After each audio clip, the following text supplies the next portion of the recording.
जय मां Saraswati officers builder classes में आप सभी का बहुत बहुत स्वागत है।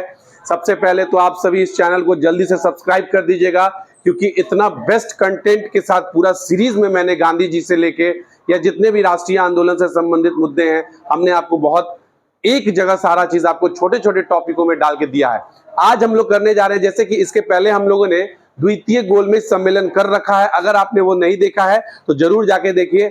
आज हम लोग करने वाले हैं तृतीय गोलमेज सम्मेलन के पहले क्या क्या हुआ था, यानी द्वितीय गोलमेज सम्मेलन से लेके तृतीय गोलमेज सम्मेलन के बीच में कुछ घटनाएं घटी थी। पहले उसको देखते हैं, उसके बाद हम लोग तृतीय गोलमेज सम्मेलन को देखेंगे। तो हम लोग देखने जा रहे हैं कि जैसे द्वितीय गोलमेज सम्मेलन में गांधी जी वापस आ गए थे, क्योंकि वहां पे अंबेडकर साहब और गांधी जी के बीच में दलित वर्ग के लिए सांप्रदायिक निर्वाचन की मांग को लेकर क्या हो गया था, इस चीज को लेकर विवाद हो गया था।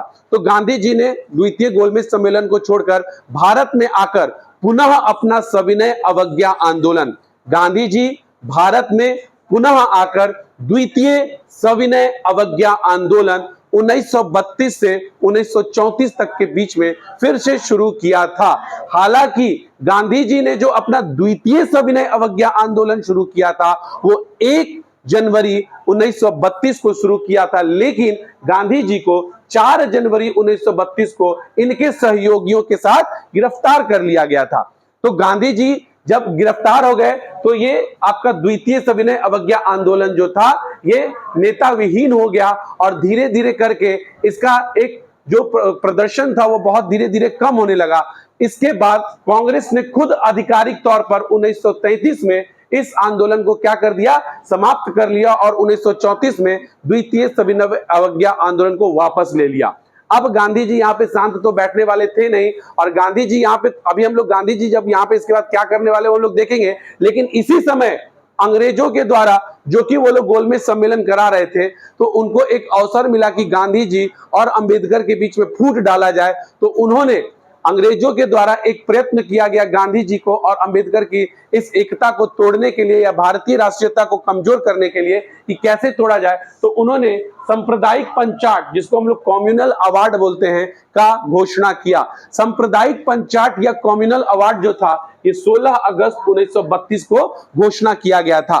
सांप्रदायिक पंचाट है क्या, इसमें देखिए अभी तक आरक्षण जो हमने पढ़ा था कि सबसे पहले मुस्लिमों को आरक्षण देने की बात की गई थी मॉर्ले मिंटो एक्ट में। उसके बाद इनका जो दलितों के लिए एक मांग कर दिए थे अंबेडकर साहब की, दलितों के लिए भी पृथक निर्वाचन का व्यवस्था होना चाहिए। उसी मांग को अंग्रेजों ने सांप्रदायिक पंचाट में क्या कर लिया था, स्वीकार कर लिया था। तो हम देखेंगे कि 16 अगस्त 1932 को ब्रिटेन के प्रधानमंत्री रैमजे मैकडोनल्ड ने विभिन्न भारतीय समुदायों के विधानमंडल में प्रतिनिधित्व के लिए सांप्रदायिक पंचाट की घोषणा कर दी। अब इसमें था क्या, तो देखिएगा, इसके तहत दलित वर्गों को हिंदू वर्ग से अलग कर एक अल्पसंख्यक वर्ग में सम्मिलित कर दिया गया।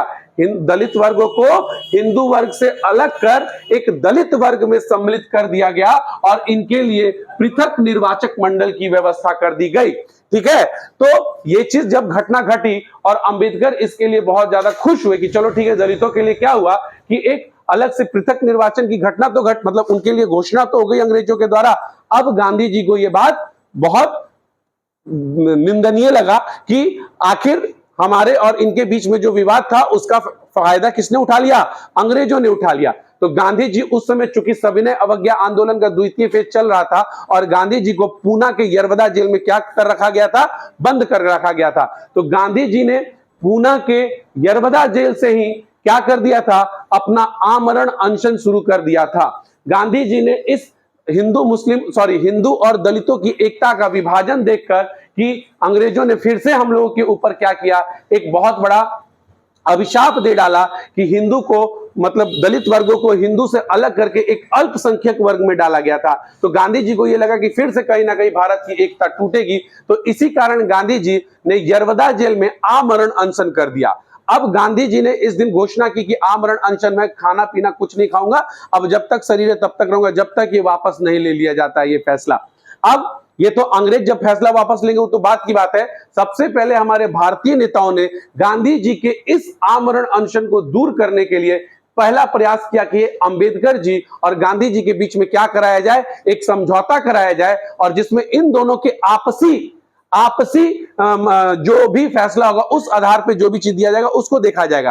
तो इसके लिए कुछ हमारे भारतीय नेताओं ने, जो पूना पैक्ट होने वाला था, पूना पैक्ट, इसके लिए कुछ नेताओं ने प्रयास किया। वो कौन नेता थे जिन्होंने गांधी जी और अंबेडकर को मिलाने का प्रयास किया? जैसे कि मदन मोहन मालवीय, जवाहरलाल नेहरू, राजेंद्र प्रसाद, पुरुषोत्तम दास, सी राजा गोपालचारी इत्यादियों के प्रयत्नों से गांधी जी और अंबेडकर को क्या किया गया?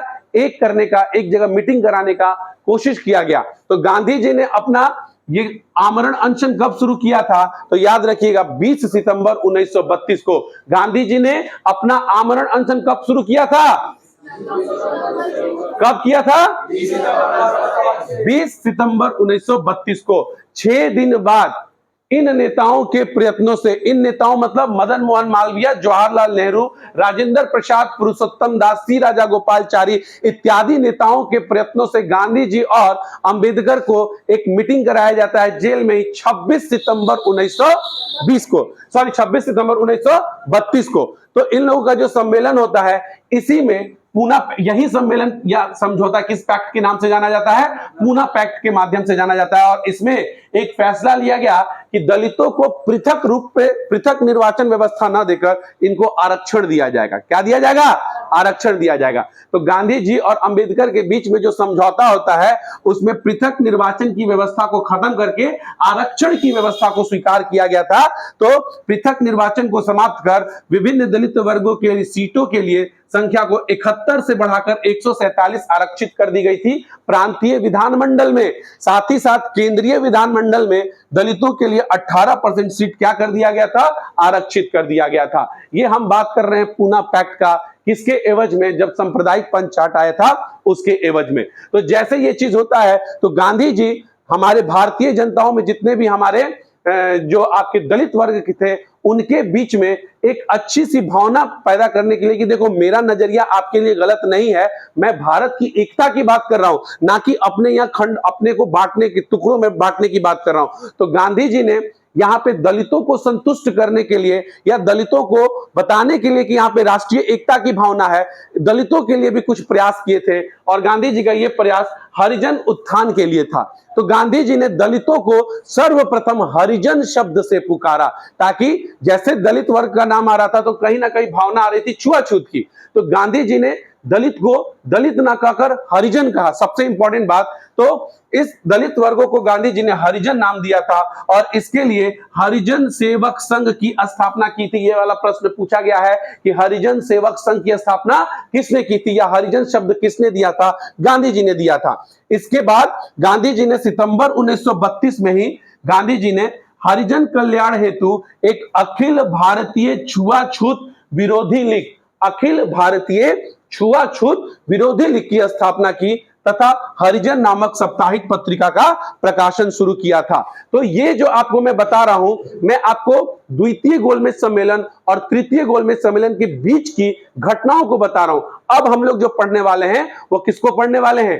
तृतीय गोलमेज सम्मेलन को अब हम लोग पढ़ने वाले हैं। तो याद रखिएगा कि द्वितीय गोलमेज सम्मेलन के बाद आने के बाद गांधी जी ने क्या शुरू किया था? द्वितीय सविनय अवज्ञा आंदोलन, जो मैंने आपको शुरू में बता दिया था। उसके बाद गांधी जी कि इस द्वितीय सविनय अवज्ञा के बाद अंग्रेजों ने क्या कर दिया था? सांप्रदायिक पंचायत की घोषणा। उसके एवज में गांधी जी ने पूना पैक्ट किया और उसके बाद गांधी जी ने हरिजन उत्थान के लिए जो करना था वो किया। अब हम लोग पढ़ेंगे क्या? तृतीय गोलमेज सम्मेलन। Thank you. जय हिंद, जय भारत।